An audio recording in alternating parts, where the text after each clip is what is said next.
Thank you, Sol. Yeah, hi everyone. Good morning, and thank you to be here. I mean, I have here two rock stars here on the online on the online marketplaces. So it's your time, right? The idea is that they will do a short presentation, well, short to mid-long presentation of their project. The projects are really good projects, really well done, and really focus on what they try to achieve by not selling only, by also by presenting and creating digital arts and digital arts in that way that we used to call NFT. That it happens that it happens to me 2 years ago. It was like February 2021. I was teaching. I used to teach in a music school here in Barcelona. And I was teaching in that music school, and the topic was innovation that day.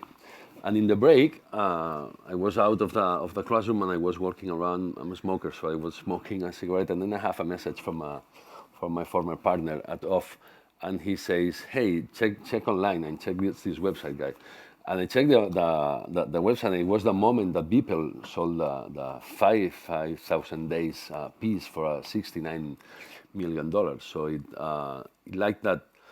My sensation was like everything started in that very moment. In that moment, something really new started, because Beeple was considered in that time the third most well-paid living artist in the world, and for instance, he was a digital artist. We knew Beeple because Beeple was joining us at OFFF several times, and he was like crazy. He was like. Out of his own mind. He didn't believe that he achieved to win this kind of amount of money. But then he tell us something that that it is not dollars. I mean, it's cryptocurrency. And we say, what? No, yeah, I'm not paying by dollars. I mean, it's not $69 million in my account. It's some crypto wallet with some cryptocurrency, with some crypto whatever, some crypto world is happening. So let's try to define today, if we can understand a little bit more about this technology, and about what the NFTs are in that two ways, and the technology way and the user experience way. Also, I'm very interested in that. I will ask you some questions about that later on, and also on the creative way, of course, because we're talking about art here, so we need to see how it's going, the creativity on that time. So if you ask Google, the first NFT in the world was launched in 2014. It's called Quantum, and it's from an artist called Kevin McCoy. That's the Google answer. I don't know if you have more insights or if you have more info about that, but that's something that it's quite new. I mean, it's only a decade, not even a decade from now. So it's something really interesting, something really sharp, and we have two nice projects. We're going to talk about online things today. I mean, the previous one was about offline galleries, physical galleries, and with digital arts. But now here we have two online galleries. So you're very welcome, and you're very welcome to present your projects and to talk us more about Niio and about Daata. So, David, maybe. Okay. You want to start? Yeah. I came to it, I was an artist once upon a time, and life changes and work changes, and there was a pivot. I was doing projects that were aimed at empowering collectors, institutions, how to philanthropy the arts and support the arts in one entity, and that came to a sudden end for whatever reason. And then the next day I was having a meeting with a friend of mine who owned a cinema in London's Leicester Square, and we just sort of came up with this idea of there's a way of maybe showing art in the cinema. And he said, well, we're looking at new audiences. And it's that was sort of a moment for me, which has probably led to now, where suddenly I was talking to friends and colleagues and long time established relationships with artists and galleries through other parts of my world, and suddenly having conversations about what I could show in the cinema, and even had a conversation at one of the first Frieze Art Fair with artist Mark Wallinger, who I think shows with Hauser and Wirth, at the time showed with Anthony Reynolds Gallery. And I said, would you like to do something in the cinema with me? He said, yeah, I'd love to. And I said, what will it be? He said, oh, I've got an idea. And I said, I love that idea. So that was the very basis, and that is the conversation. It wasn't, what is it going to be? How's it going to look? And it ended up being a very, very abstract project that was a blank screen going from darkness to light that lingered over half an hour. And the audience was packed. That was what I brought to bear, was to bring an audience to a cinema. And it was chemistries too. You know, the artist was very well known. And, you know, I used my skills to try and get an audience in. I don't know what skill that really was, but it became, from then on, more skill and more. It's not always easy after the first event because everyone wants to come. But the first event drew lots of interest into the gallery, so the gallery had more footfall. And so then I was inundated by galleries worldwide and locally who wanted to do projects because they would get more audience, for their digital artist projects because they didn't show it that often. And then over that period, we're talking now a trajectory, that led to me having conversations and working on curatorial projects with art fairs, bringing the same thing to bear with Armory Show, Frieze, Independent Art Fair New York, a few others. Wolf and I met at Art Cologne doing a project. And then Art Basel approached me, which was a kind of the biggest art fair, still is, and said, we struggle to show digital media at the art fair. The galleries just aren't bringing it.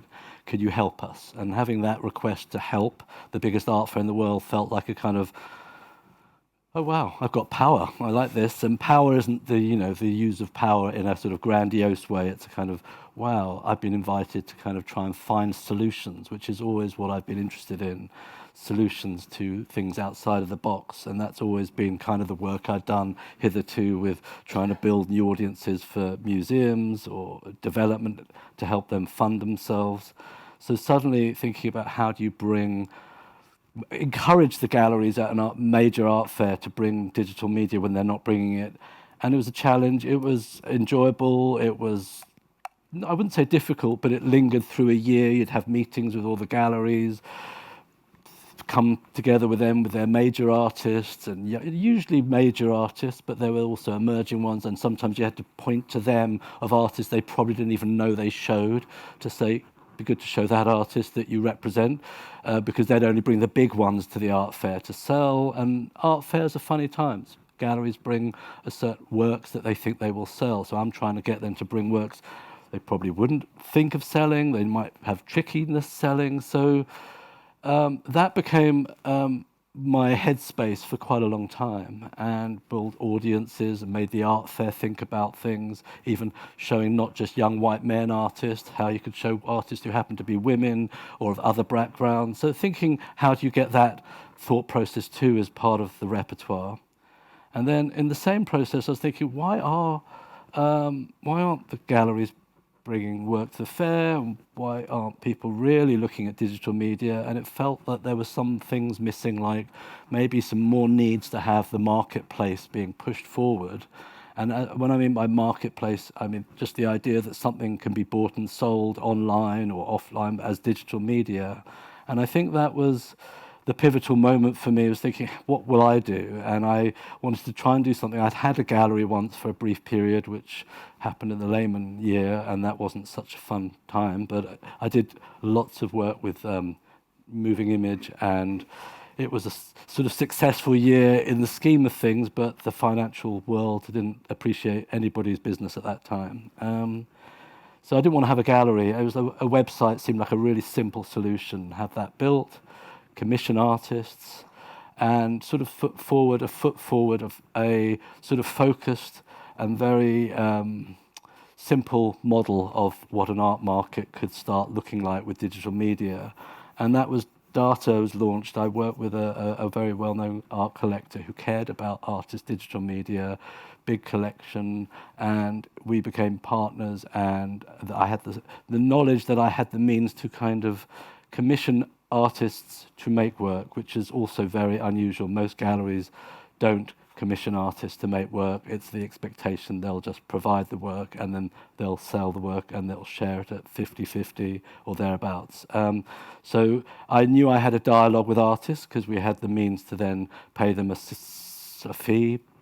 And the aim, in a way, was to set up also a contract which now looks kind of similar to a blockchain contract of royalties and payment and structure of how we, respect the relationship. And that was the basis. We launched with 18 artists. We started showing the works both online, but also working back into the real world of the art fair. I was still feeling like the market needed to feel like they were physically could see the work, and you had a conversation, and you'd have the big collectors see what you're doing, and we started life as that. So Daata launched at the NADA Art Fair in New York, and then even though it was all online, it was those pivotal moments throughout the year where you would be there to meet people. And, the art fair model still struggles to show digital media. That model hasn't really changed. Obviously, we've gone through different conversations,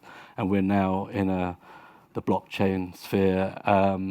But, I started a dialogue with Emilio and Loop here, and it was like one of those other moments of, coming to people who really genuinely care and love the medium, love the way of supporting galleries and artists. And I think the word love is often I use when you're coming across the galleries, the art fairs, the tech platforms that actually care totally about the medium, the artists, the audience. Because when it's just about finance, those people usually heads pivot elsewhere. They'll go to where there's more money.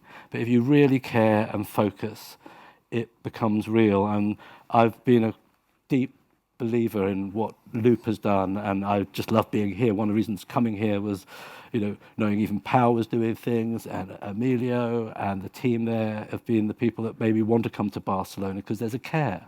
And that's what I've tried to embody and do with what I do with artists, digital media, is how you find a way to empower and care for the artist first and foremost.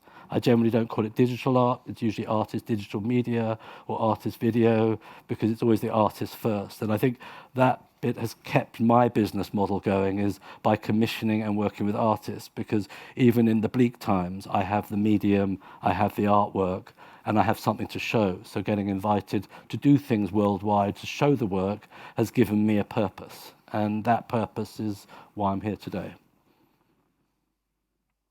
That's amazing. It was Cheers for David Gryn.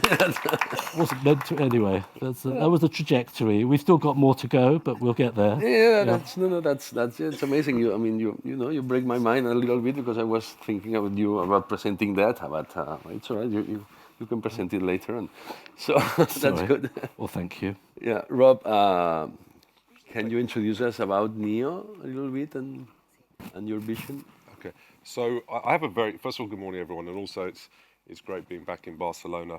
I don't come from the same type of background as David or many others here. I come from a tech background, and I spent 20 years before this project building tech companies, always in the sector of where there's a trend going digital, which required a lot of education. And this journey for me started, my business partner has been lecturing and established the Faculty of Interactive Art and Visual Design at Bezalel, the top art academy in Israel. And when this journey started, we went and spent about 6 months speaking with everyone from the art professional ecosystem, around 200 people around the world, artists, collectors, curators, galleries, institutions. We really wanted to understand, why was this medium so appreciated artistically, but so challenging? And the first place, which also was a milestone for us, was coming to Loop. So this was my own personal entrance into the world of art. And I've often said to Amelia and others that coming here some years ago, I sat in a hotel room and saw a hands-on oblique work, and I fell in love with the medium, and it's suddenly a chakra opened.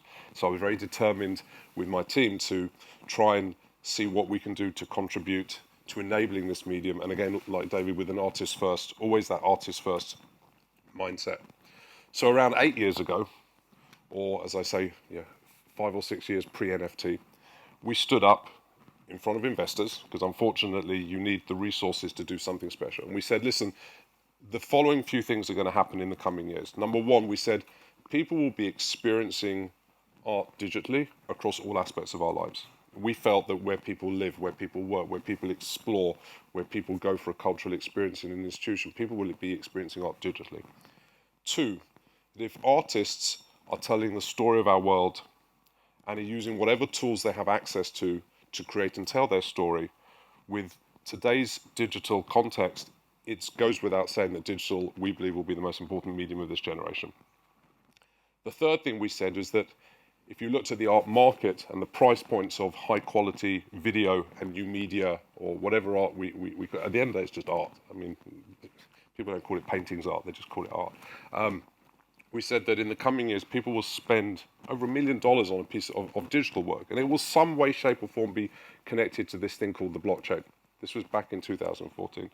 And the final thing we said was that if we really want to enable the medium, we need to bring all of those entities together, all of those art professionals, the roles of which are critically important to this medium, and we need to empower them way beyond just a transactional platform. Because this medium, what it was challenged with was how do you experience it? How do you showcase it as the artists want, especially with all these digital formats? How do we preserve these artworks so they can always be experienced and accessed? At this time, we actually got laughed out of the room by a lot of people. They thought that we were pretty mad. This is a complex riddle. You bring art and technology together, and it's a clash. Fortunately, we were the type of people who like these complex riddles, and we were not going to look for a simple solution. And 8 years later, the thing which is most important is that we've built a platform which ultimately aims to connect artists who have important things to say with an audience that's ready to experience art digitally. And in the last 8 years now, millions of people, literally millions of people, have been experiencing art around the world in over 65 countries as a result of Niio. And it's funny, you mentioned online platform, and David also touched on it. Online, offline has to go together. We often talk about from web to wall. So online is part of the process, but ultimately it's to enable very often, an offline context which presents the artwork in the way in which the artist would prefer it to be, whether it's on the wall of an institution or whether it's in a collector's home, whether it's in a corporate collection. So just really briefly, because I'll just spend like 2 minutes just going through these slides just to put some color to what I'm saying. Clearly, context is so important, and we are, if you think about the last few years, in particular post-pandemic, there have always been digital shifts of culture. I think every so often we live in a revolutionary moment, and things are never going to be the same. And those trends that have come together, I think, is what's rocket-fueled this move towards a digital medium. Of course, we've heard about the 60s and 70s where it all started, but the combination of, everything about Web3 that people talk about, and the decentralization and move towards, decentralizing cryptocurrencies, the pandemic, which put this whole fuel of everything going online. Everyone talks about AI. We're going through this shift, and the world is not going to be the same. And we felt it was really important for us that with all this digital noise, which is distracting us on a day-to-day basis, for us, we think that in this world we need art. Not just art must be seen; it is needed by the broadest possible audience. The audience that often are intimidated by this space, who don't understand it, but are being polluted by noise every day. And if we could be that positive alternative, it was a driver. And so we felt that art need to be experienced everywhere. And so in short, Niio, in 3 slides, just who and what are we? So we're a platform that on the one side gives you access to curated, thanks to Pau, who has done a fantastic job, curated formats of digital new media art, from video art, from photography, all the way through to code-based generative AR work, and NFT. And again, we can talk about NFT because NFT is not actually art; it's a contract that goes with a piece of art. And then we should talk about the quality and curatorial aspects of that art. But at this moment in time, in fact, this is out of date. We have over 10,000 artists and galleries from 102 countries on our platform, and that gives us access to over 20,000 works. And one of the things you'll hear about in a moment is that in enabling the community of artists and galleries, they are under full control of what happens with their art. A lot of the work is private. It's not accessible by anyone, but our platform provides storage and digital standards of preservation for all of these file formats, together with all the skills and all the tools to present it. So we enable you to very, very seamlessly display on any screen. The number of NFT marketplaces, for example, that would enable you to buy an artwork, but then it stayed on your phone, on your wallet. And we want to enable context. We want to enable the showcasing. So we enable you to very seamlessly play any type of digital art on any screen. Global partnership with Samsung, so we're now in 200 million screens of Samsung to really enable bringing this inspiration to the world. And the final thing I'll say is that management aspect, which empowers the artists, the galleries, the collectors, is absolutely critical. So you can store and manage and preserve the master artwork files. You can play them on any file. It really is something we've created. And I'll finish by saying the rules of the game have not been created by us. We felt that was critical. We are an enabling platform. It is people like David who gave us a lot of advice at the beginning, and people like Pau and people that we met at a lot of the events, the artists, the gallery. They help us learn our way, and we just are trying to enable. And so it's great to be here and to be here alongside Mr. David Gryn in particular. Thank you, Rob. We were going to hold hands, but then David said no. Thank you, Rob. Yeah, amazing. Let's talk about creation first. I mean, let's talk about how you create the artworks. What is the relationship between you and the artist? How deep is the relationship? Maybe you have teams behind. Maybe you have smaller structures or bigger structures and that. So let us know how you deal with that and let's talk about beauty in that sense. I mean, because it's like you were talking about care.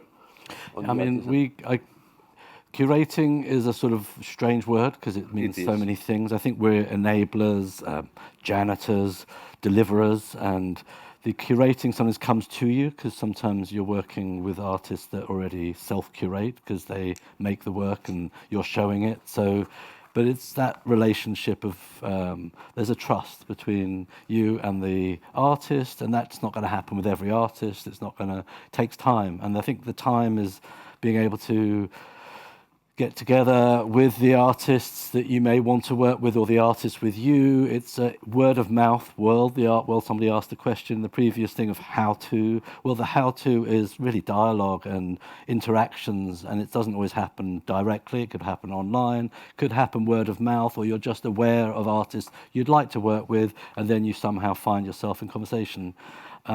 It's a very human business. We always talk about digital as this great thing of something else, some technology, but actually most of my work is with people. I work with people to make it happen. The artists apparently are still people. And that people business is very much how you come across the artist and curate.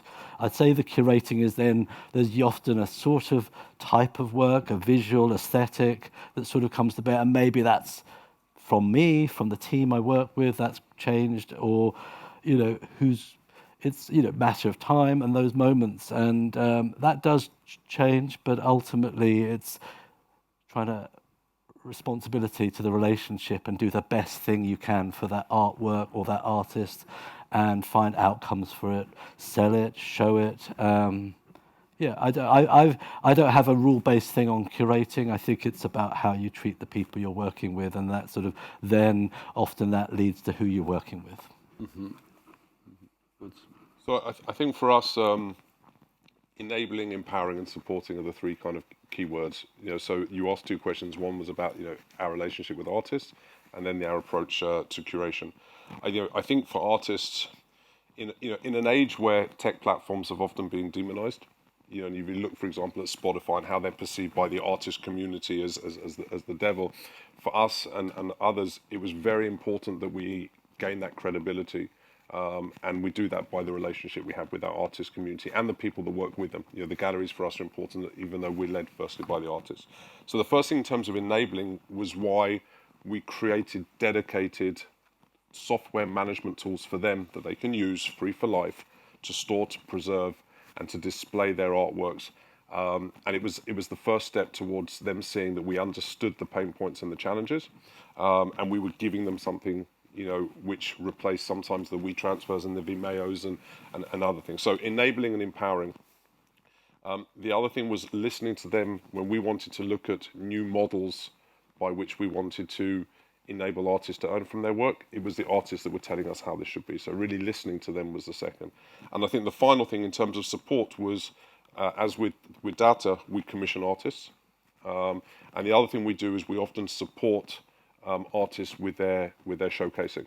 So we've probably powered, using the Niio technology platform, 200-300 shows from student emerging artist fairs through to in tier one institutions, and by letting them use our platform and sometimes even bringing in screens and so forth, together with our partners, we're supporting them to do what they want, which is to showcase their art in the way that they want it to be seen, and also look at ways for them to be able to earn from that art as well.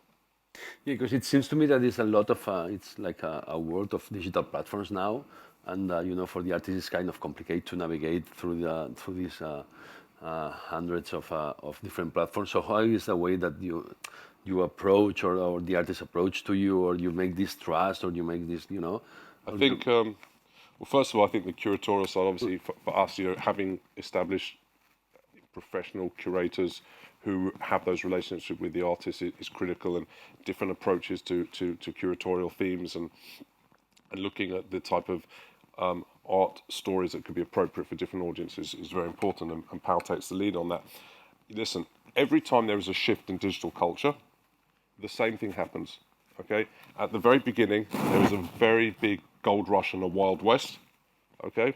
And we always say, I think we spoke about, everyone likes the Wild West until you get shot, okay? Then it crashes, okay? Everyone says, was that a fad? Has it gone?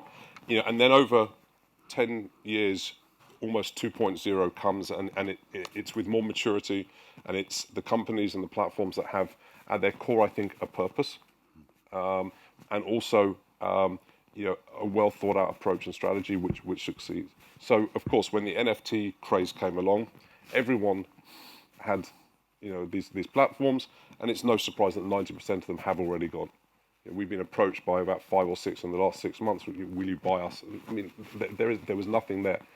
I think that obviously the art is what leads, and the artists are very sensitive about who and where they're putting their name and their credibility. And again, it comes down to people. People will put stuff on Daata because of David, because David has a reputation which precedes him. And then in our case also, I think it's what goes beyond just a marketplace, which is just enabling you a buy button. It's easy to do that. Everyone had an OpenSea account. They put a nice fancy website on it, and then but there was no heart and soul, and there was no broader value add, and that's what people will see now. Yeah, that's two questions I have here to ask you later on, but you already talk about it. With one is the user experience, the thing not only for the audience but also for the artist, which is it's kind of complicated also sometimes to navigate through these platforms, and also to mind their works, and to put it into the blockchain thing, etc. So that's one thing that if we can talk about later a bit more, we'll be happy. But how you feel in that moment, that the present moment, how are we now? I mean, he was talking about the Wild West. Are we now out of the Wild West? I think we're moving out of the Wild West, but I mean, we as an entity had to repivot, and we weren't a tech platform. We were a website that was built by others, and we hosted artworks and placed them online. So the artwork was commissioned, MP4s, MP3s that we could distribute through the website, but it wasn't a tech platform. People get confused by websites. They think everyone around them is a techie, and we're not. So we've had to pivot to be able to handle the new a new horizon, a new world, which is becoming Web3 enabled, and have a new team that can do that. And that takes time, that transition. We, like Rob, we're approached at the very beginning by lots of the major players, but it was like we had to find our own feet, and our own feet has become more about production, working closer with artists and to deliver with them the project, so working out what they want to do. But is it going to be an AI role, physical, online, the NFT crypto process?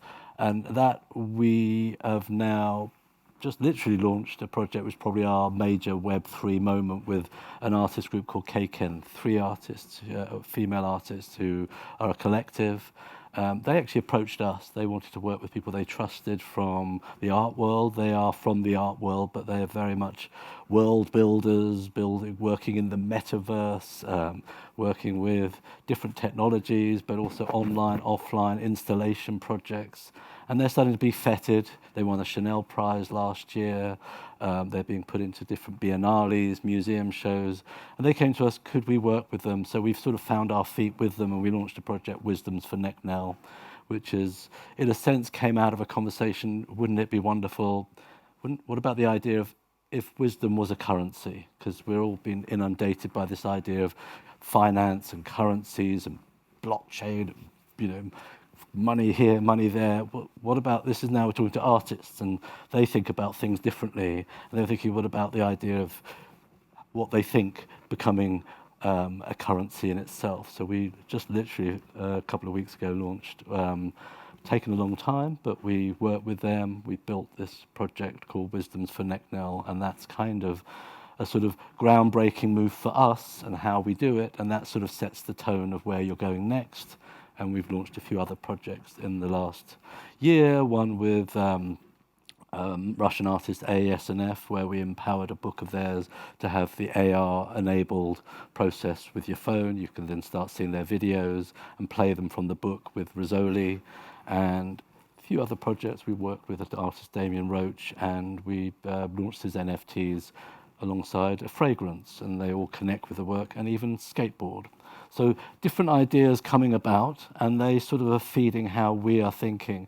We aren't like Niio. We're very focused on very small projects, and how we make those come to life. And that might shift, and technology enabling means you can do the next thing easier. But then other technologies come about, and then we have this deep conversation around AI. But that's actually... But it's only 1 year. I mean, it's exactly. But like we empowered some of the Wisdoms for Necknell with some AI process. The wisdoms that came about were through a series of wisdom seed conversations with great thinkers, and the AI reduced some of those conversations to sentences and a few words that then the NFTs have that wisdom attached to them. So AI is playing a part, and where that's going to go, but it's very much a kind of ongoing mindset and business set. Yeah, amazing. And it's amazing because it's sometimes when I hear you, David, it's like that you're working for a very niche audience, and when I hear you, it's like different. You're working for a very wide audience. Well, I think one of the things, by the way, that's so exciting about this space is, and I'm so grateful for the projects we get exposed to. Mm-hmm. Every time we actually sit down and have conversations with artists, or Powers explain to us some of the works that are using the Niio platform, we're very proud of that, and it's something which is very enriching. I think that again we are an enabler. So for us, the fact that a traditional gallery can be empowered by Niio and have his own dedicated area, which is almost his own private space, to be able to have everything he needs to be able to play in the digital medium and make it easier to reach his collectors or to loan to institutions. This is a benefit. So on the macro level, yes, we're a platform which can support thousands of entities, and we've built it because we feel that there needs to be an opportunity for a trusted ecosystem to bring everyone together.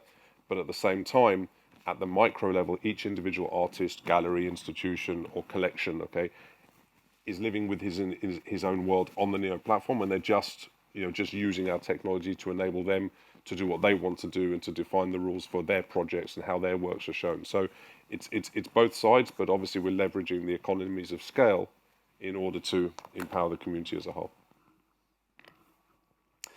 Okay, let's change the topic a little bit. Let's talk about the environment. What happens with are you taking care about the environment? I mean, all the power that it's need to make to mind a work, to maintain also the work, the NFTs. This kind of conversation that it came across like a few months ago also, that that we're using a lot of power and a lot of energy to maintain something alive that it's only online maybe, and and it's something that we have to take in mind. How are you working with that in your platforms? First of all, I think we've seen in every aspect of this world within digital trends, that as things mature, energy consumption and environmental awareness is always important, and at the beginning, there are people looking and identifying those problems, and usually it finds its way within a relatively short period of time. I'm talking about a few years. So, on the one side, people spoke about the display of works digitally, and you're talking about the energy consumption of screens. Okay, and if you look at the statistics of energy consumption of these big screens we all have in our homes, they've gone down significantly over the last few years because the big companies in this world had no alternative, and so our heating and air conditioning uses a lot of electricity, but our screens don't. When NFTs came, obviously people were very quick to point at Ethereum and how much energy, and from day one they were talking about layer 2. And there were some early platforms that had a layer to a more energy friendly solution. And again, it was always going to be a matter of time. And I think we're getting there where the consumption is all the way down.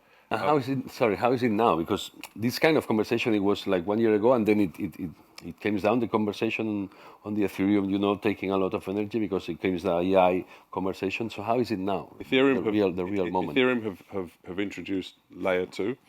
I just want to take one step back because we've had conversations with people which ask about the amount of energy that goes into creating the artworks. Okay, and I think it's very important if we're touching on NFTs to make a very clear distinction of what an NFT is, because I think the way that the word art and NFT gets kind of overlooked is okay. There is art. Okay, and here through a lot of the people here have been showcasing and exposed to very high quality video and new media and digital pieces of art who were created by artists who have an important story to tell. Okay, and along came NFT, which was a technology. Okay, and it's a technology which provides a contract rather than a paper certificate of authenticity like galleries selling videos used to have. It's a paper certificate which is now a smart contract, and it sits on the blockchain rather than in someone's drawer.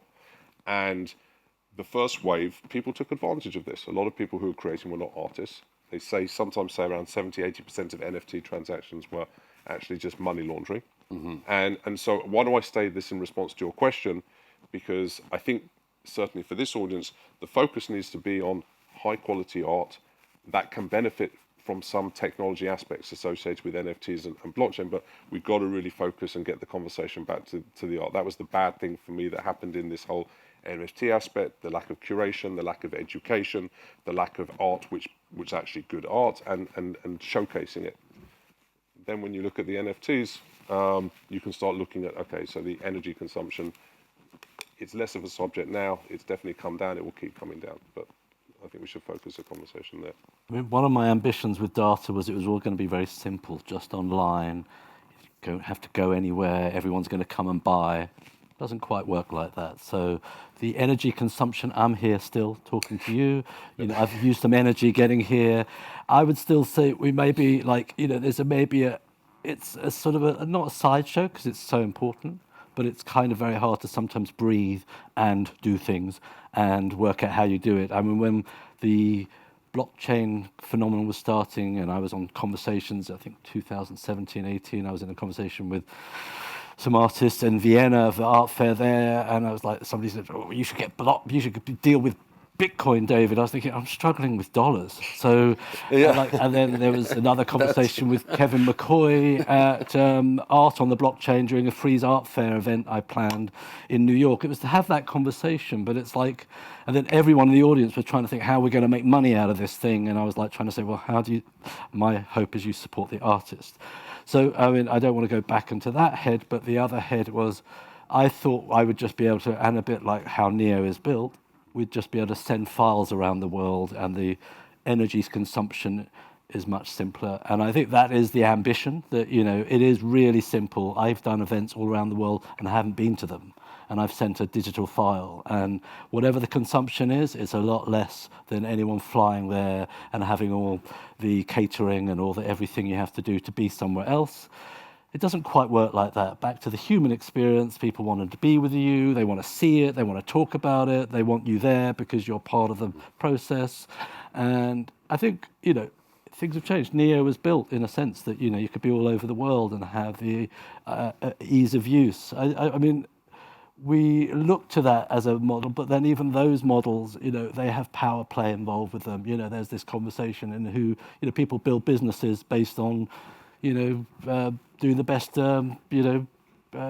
environmental things, and everyone has their. Let's change the story. We're trying to find ways to work with the artist, and that came along. The Ethereum thing. I had artists who didn't want to work with us on doing any NFTs because they were worried about the environment, and that's changed. And some of them go, "Can we do it now?" So, but that's a conversation that's just evolved, and I think everyone's tried to find how to make things better. That's our aim. But sometimes the day job is hard enough in itself. That's sure. Yeah, because that's my perspective. Also, it's also about the artists themselves. I mean, they're very. It's a good topic. I mean, the environment. I mean, the local environment, also the global environment. It's a lot of artists working on that topic, and not only the energy that they need to generate or to show the piece, but also that it's kind of a transversal topic also in the work. So that's leads to my next question. How you feel on creativity? How you feel that now? Where is creativity now? I mean,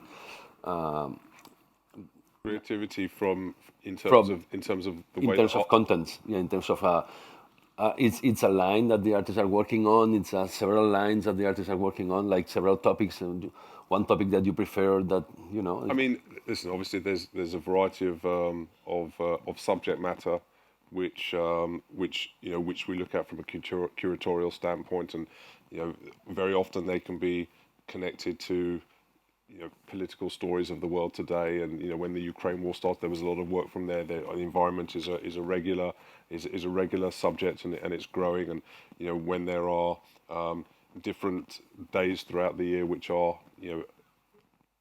acknowledging minority groups and so forth, so obviously there's a curatorial strategy that goes into trying to educate and showcase as much as possible. From creativity perspective, I think the other thing that a lot of people talk about now is obviously AI. And I think our standing point there is artists have always had a relationship with technology, all the way back to when I think Da Vinci was using these perspective card holders, and AI to the other extreme is a tool.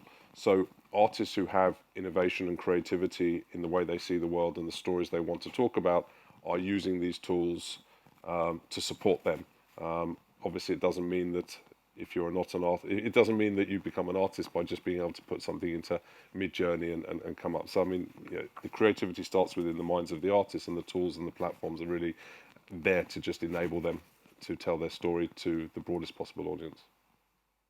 Because sometimes I have the sensation also that all the digital artists are on the same basket. I mean, you are an artist and you're working with digital, then you are a digital artist, so everyone is in the same basket, and it's not. I mean, every digital artist has its own line and his own creativity and etc. So how you feel, David, the state of the art moment now with your artist? I think it's just like there's this, what is it? A Pandora's box. It's there's so many tools. There's so much ability. I'm still looking at what the artist thinks and what they want to do, and they're going to come up with the solutions. It's not going to be, it's not us. And we try and find simple solutions to distribute and sell and display. I don't call what we do as a gallery, but galleries have that same headspace. How do you display the work? I'm standing with Steve looking at his artist, Davide Caiola, yesterday, and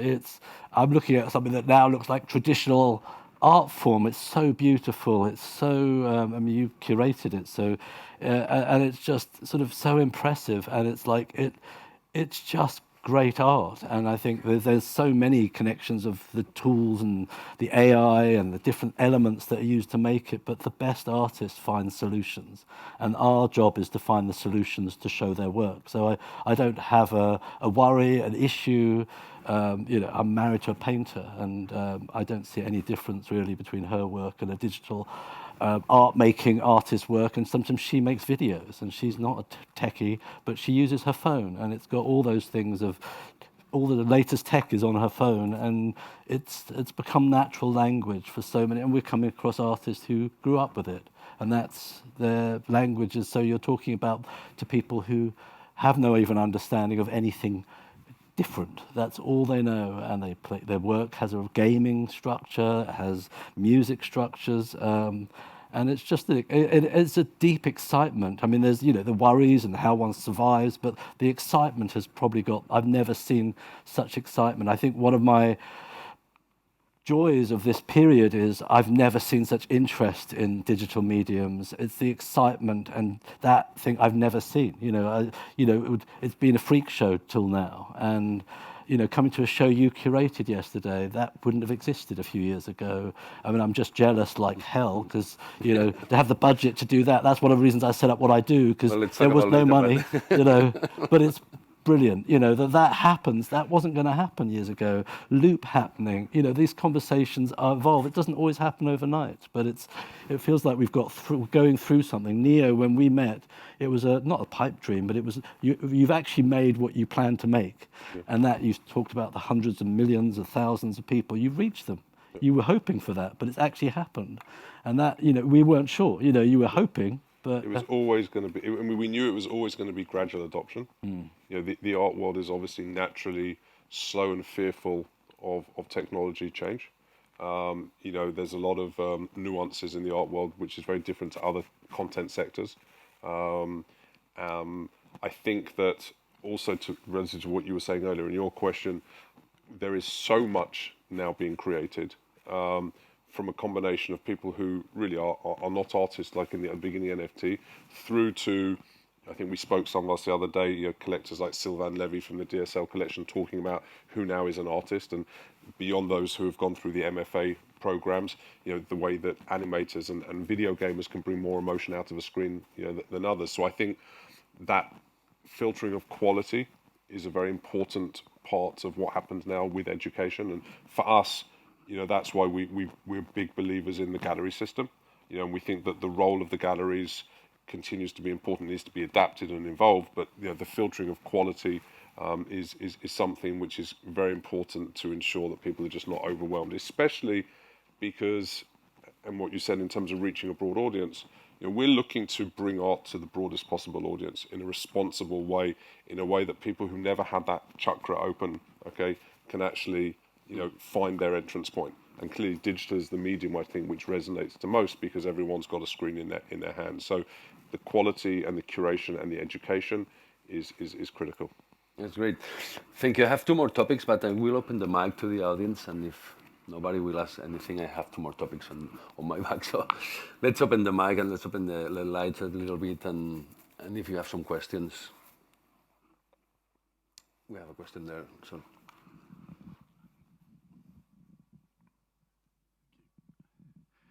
Thank you for your presentation. I have a question for Niio. You see all these platforms like Super Rare that are pretty established, and most of them have the problem of onboarding artists because they have huge numbers of applications, and they seem to have a backlog on that, which they're building new tools and something like Spaces, which allows digital galleries to create their own space within the platform. Are you working on something like that? And how has been your experience with the curation of new artists going into your platform? So again, in terms of a differentiation, we know the guys at Super Rare very well. They have a couple of challenges. One of those is that from a positioning perspective, there was such an overwhelming amount of content that they're looking, how can we position ourselves with high quality? And it's hard to do so now as you come into this kind of NFT 2.0. So they're coming to us saying, can we actually have a space on Niio, which is kind of like a curated selection from Super Rare? Again, though, I want to stress that to enable the medium, the type of tools is not just about more of your own kind of online showcasing. I think that the tools to enable the safeguarding of the artworks and the showcasing of those artworks have to go hand in hand with the ability to buy or any other type of business model. and none of the other platforms are doing that. So you go to Super 8 and you buy your piece, and it sits on your phone in your crypto wallet. Well, most of the artists we work with want their works to be shown, preferably kind of in context. And until you make it easy, okay, and you remove the friction for the collectors, whether it's the emerging collectors or whether it's the more established collectors, you have to make it easy. The click of digital art should be as easy as digital anything. And I think everyone got so excited by people buying NFTs that they forgot about enabling the medium. And that's why now it's crashed. The ones who will prevail will be the ones who are there to protect the art and show the art, because without it, the whole thing just doesn't take off. Thank you. Any more questions? All the information was here. Okay, I have one last question. How you preserve the artworks? So, It's technical, but how? so very often it starts with access to the raw files. So if you're an artist on Niio, in your account, you can upload individual files, media files, up to 1,000 gig per file, together with all the curatorial data and the metadata. I mean, this is all based, some of you may know Ben Finno-Radin, who used to work at the MoMA, and he's a big guy in digital preservation. He advised us in the early days. So once we have that master file, we then run something called a checksum, which is almost like a DNA test on that file. And once we've had that, we then put it into a storage location, which means whenever it's extracted, one can actually cross-reference and check that it's in the same quality. At the same time, we render out, with the approval of the artist, different display resolution copies. And so if you think about it, in this world, we go from HD to 4K to 8K. Once you have the master file and the approval of the artist, we're able to actually then extract from it a 4K version and then an 8K version. And so the core of it is file management together with the documentation. So it's not just the files, but it's curatorial data, it's installation instructions. It all gets put into almost like a package, and these are based on standards of preservation that until recently, only if you were the MoMA or a significant institution did you have access to this type of capability. The fact that now any artist, every studio, every small museum can have this, and otherwise it's going to make it difficult to have access to experience this work in the decades to come. And that's why my question. I would love to have this conversation in 25 years from now, and see what happens in this this long period of future. Because and if I think back to when I started, it was no interest on most of it because there was no value exchange. So Exactly. most people didn't worry. And even when Anna was paraphrasing the talk yesterday, it's the idea that is there really, I also, is there a moment like do we need that thing preserved? Can it just erode? And I not that long ago, I threw away most of the big tapes that I had in my home of artist projects I've done. I've got nothing to play them on. And possibly if I could see a value, but I don't represent the work, I don't own the work, I can't show it without talking to the artist or their gallery. So it went in the bin. And I'm pretty sure we're going to be going through so many iterations. I mean, we're going to need the likes of Niio and Rob to have those systems in place. I'm interested still in how you make sure the work's made and delivered, and I've got to hope that it's going to get better and better and technologies, but I can't predict it. Me too. I have this hope, but nobody can predict it. We didn't really predict the buzz of the NFT thing, and that shifted that agreement. And hitherto, I came across artists over the last 20 years who never had agreements with their galleries. Handshakes were mostly, and not paid for much. So things are shifting, and I think in a really positive way. And I think this filtering through, even preservation, the environment, all those things, we're part of that conversation, but we're only in tandem with everyone else here. It's never just what you want to do, because otherwise there's nothing. And just add one sentence on that, because to our hosts here, this lack of standards. You go to these lack of standards about contracts, about preservation. It was the guys at Loop. I remember going back. That was the panel conversation. Again, years before the NFT or the digital art. I mean, it was just video. It was video art. Okay? Those were the conversations, and it was bringing together all of the key elements of the ecosystem.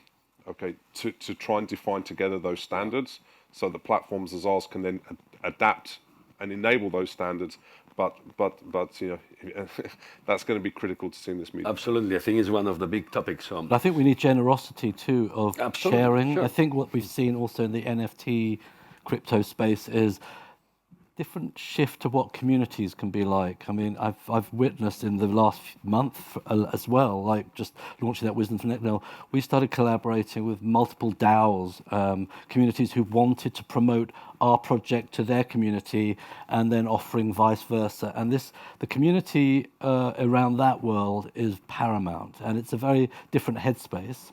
But it's also very real, and it's a very generous thing. I mean, I see it more generous now when there was a crash. When people are busy making money, they're a lot less generous, I've noticed, in the world, but that's not a new phenomenon. And I think the idea of generosity and sharing, even the technology, had a discussion this week about when we launched Daata, there were some big collectors who wanted to buy lots of the work on our platform, but didn't like the contract we had with artists, which was done by professional lawyers and with some good advice. They wanted to use their own one, and I said, could you share yours so I can put that in front of the artist? No, it's proprietary, we're not sharing it. And I was thinking, so the blockage was their generosity, and it would have helped, and they want to have their own position. The platforms that preserve work sometimes want their own position because they have their own commercial interest to do so. And I mean, it's difficult trying to find your way forward and make a living and do it all is a challenge to us all. Absolutely. Thank you very much, David. Thank you very much, Rob. Great conversation. I think it was great for you guys also. So here we are. Thank you. Well done. Thank you. Well done. You were great. You're brilliant.